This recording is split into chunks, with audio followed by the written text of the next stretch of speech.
आवारा कुत्तों के हमलों की घटनाएं लगातार सामने आ रही हैं और इससे विदेशों में हमारे देश की छवि खराब हो रही है।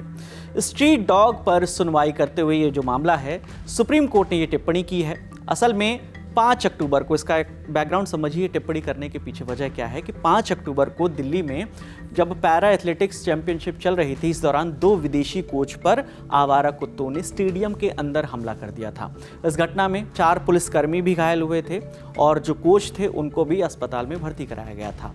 और ये घटना, जो अक्टूबर वाली घटना है, उस वक्त हुई थी जब उससे तुरंत पहले सुप्रीम कोर्ट ने एक आदेश दिया था कि स्ट्रीट डॉग की नसबंदी करके उन्हें वापस वहीं छोड़ा जाए जहां से उन्हें पकड़ा गया था। घटना के बाद ये सवाल उठने लगे कि जब सुरक्षा व्यवस्था वाली जगह पर ऐसा हो सकता है तो आम जगहों पर लोगों की सुरक्षा का क्या हाल होगा। इन्हीं घटनाओं के बाद सुप्रीम कोर्ट में 27 अक्टूबर को सुनवाई हो रही थी।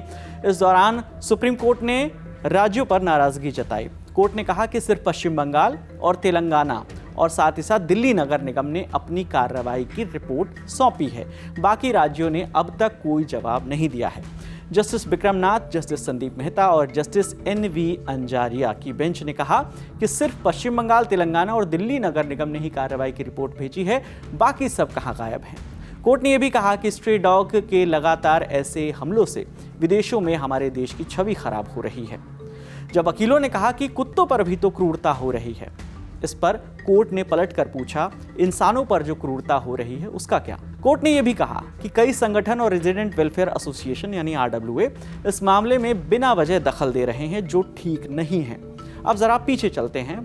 इस पूरे केस की शुरुआत होती है 11 अगस्त 2025 से। उस दिन जस्टिस JB पारदीवाला और जस्टिस R महादेवन की बेंच ने आदेश दिया कि दिल्ली NCR से सारे आवारा कुत्तों को पकड़कर शेल्टर होम में रखा जाए और सड़कों पर उन्हें वापस ना छोड़ा जाए। बस यहीं से बवाल शुरू हुआ। एनिमल राइट्स एक्टिविस्ट और डॉग लवर्स ने इस आदेश का विरोध करना शुरू कर दिया। कहा कि ये आदेश अमानवीय है और बिल्कुल भी व्यवहारिक नहीं है।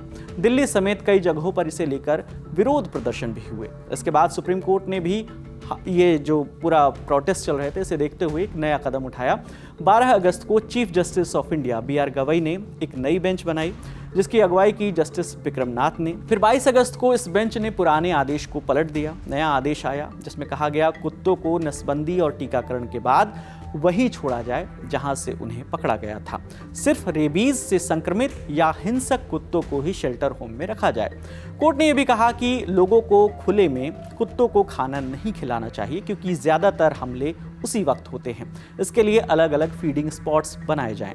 कोर्ट ने माना कि कुत्तों का आतंक लोगों के फंडामेंटल राइट्स यानी मौलिक अधिकारों को प्रभावित कर रहा है, खासकर संविधान के आर्टिकल 19A के सबसेक्शन D और आर्टिकल 21 को। लेकिन इसके साथ ही कोर्ट ने को एग्जिस्टेंस यानी साथ साथ रहने के सिद्धांत के बारे में भी याद दिलाया। कहा कि इंसान और जानवर दोनों को एक दूसरे को नुकसान पहुंचाए बिना रहना चाहिए। हालांकि इस नए आदेश पर भी कुछ सवाल उठे। मसलन, हिंसक कुत्ता कौन है, इसे कैसे तय किया जाएगा, ये साफ नहीं किया गया कोर्ट के आदेश में। म्युनिसिपल बॉडीज नसबंदी और टीकाकरण सही से करेगी या नहीं, इसकी निगरानी कौन करेगा, इसका सिस्टम भी नहीं बनाया गया। एक्टिविस्ट को एक तय रकम भरनी होगी, इस पर भी नाराजगी है।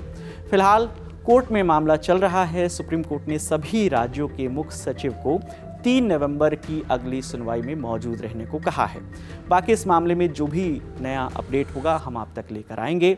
आपके लिए तमाम जानकारी लेकर आई हैं हमारी साथी रक्षा। मेरा नाम विकास वर्मा है। देखते रहिए दी ललन टॉप। शुक्रिया।